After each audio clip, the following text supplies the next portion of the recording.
नमस्कार। स्वभाषा भारतीयता।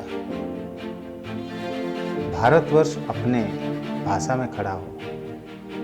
आज देश की आज़ादी की 75 वर्ष बाद भी देश अपनी भाषा में खड़ा हो, ऐसी भावना जरूर लोगों के मन में आए। ऐसी महत्वपूर्ण विषय को लेकर मेरा ये कविताओं की जो डिजिटल प्रस्तुति है, आप सब लोग इसको देख रहे हैं। मैं आभार हूँ आशा प्रदीप चैनल, खासकर इस संगठन से जुड़े ब्रह्मप्रिया जी के। आप लोगों की ऐसी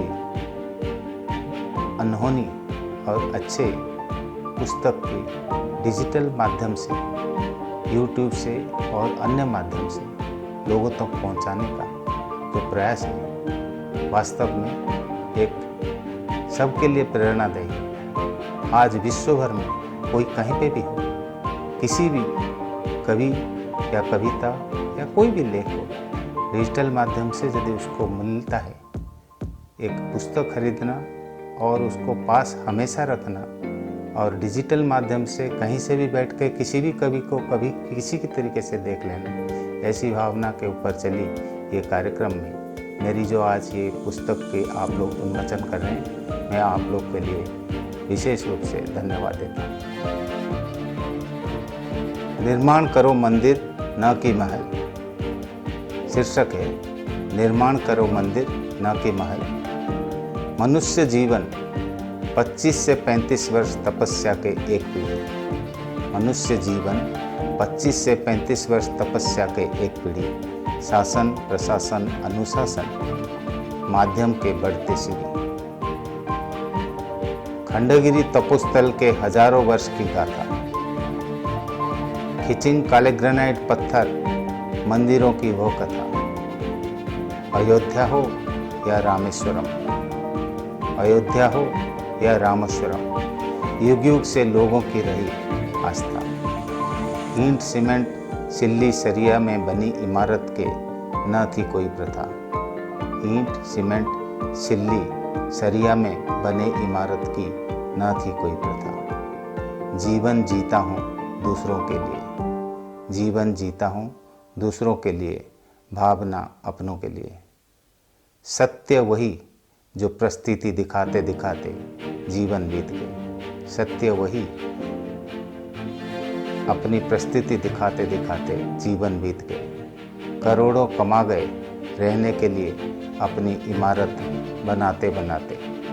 करोड़ों कमा गए रहने के लिए अपनी इमारत बनाते बनाते।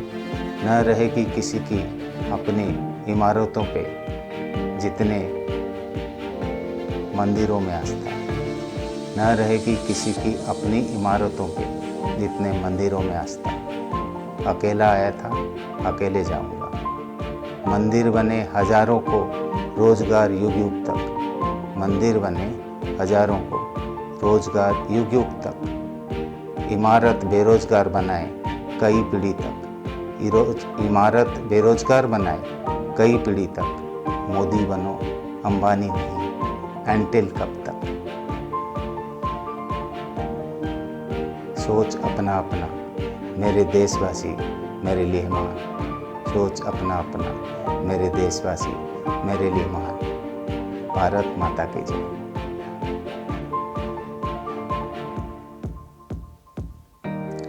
मेरा ये कविता शीर्षक गूंगा हूँ। मैं गूंगा की ऊपर जो ये बात हो रही है, ये व्यक्ति जो भाषा नहीं समझता, उस भाषा को जब उसके सामने बोला जाता है तो गूंगा ही है। ऐसी भावना के ऊपर ये कविता है। अपने देश के अंदर जो स्वभाषा के ऊपर हम लोग बात कर रहे हैं। गूंगा हूँ, न समझता हूँ मेरे अधिवक्ता की भाषा। न समझता हूँ मेरे अधिवक्ता की भाषा। न पल्ले पड़ता है दूसरे पक्ष या न्यायाधीश से गुहार की आशा। हर तारीख में होती रही मेरे ये दुर्दशा। कौन सी न्याय के यह कौन सी परिभाषा। पढ़ा लिखा इतना जितने में जीवन जी, चंद्रमा के शीतल किरण में उजागर, गर्मी महसूस करता हूँ अपनी आज़ादी की। न समझ सकता न बोलने की हिम्मत, दीप्तिमान सूरज की रोशनी समक्ष नन्हा ये पौधा।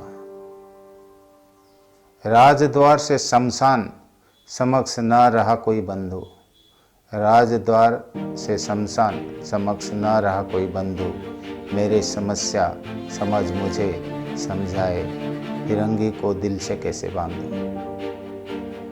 माँ की गोद से सीखा मेरे मातृभाषा, जहाँ करोड़ों की भावना रहित जीवन की ये दिशा। गीत वही गाता हूँ, संगीत वही सुनता हूँ, भारत माता के चित्र जिसको दिल पर लेके सोता हूँ। राष्ट्रभक्त, स्वयं सेवक, मातृभक्ति कण कण में वसा है। 100 वर्ष के आज़ादी में भी रहेगा गुलाम की ये जंजीर स्वभाषा में। 100 वर्ष के आज़ादी में भी रहेगा गुलाम की ये जंजीर स्वभाषा में। मैं भारतीय, मेरा ये भारतीयता, मेरे शासन अनुशासन न्यायिक प्रशासन स्वभाषा में कब तक जब तक, कब तक जब तक, कब तक जब तक गूंगा हूँ मेरे देश में।